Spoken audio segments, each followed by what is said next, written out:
Let's find out how to share your Google Drive files with others who do not use Google Workspace or have a Gmail account.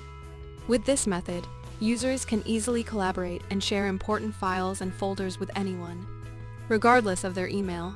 Please note that your Google Workspace administrator has the option to limit your ability to share files with people from outside your organization.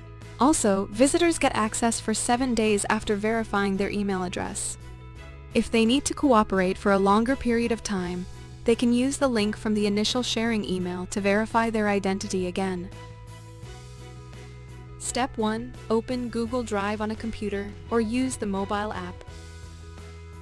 Step 2.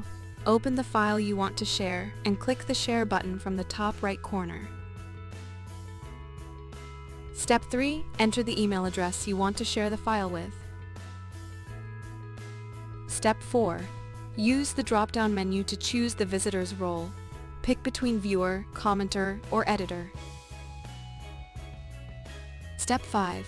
A warning message will inform you about sharing files externally. Click Share Anyway to share the file. Thanks for watching. Subscribe to our channel for more Google Drive tips or visit workspacetips.io.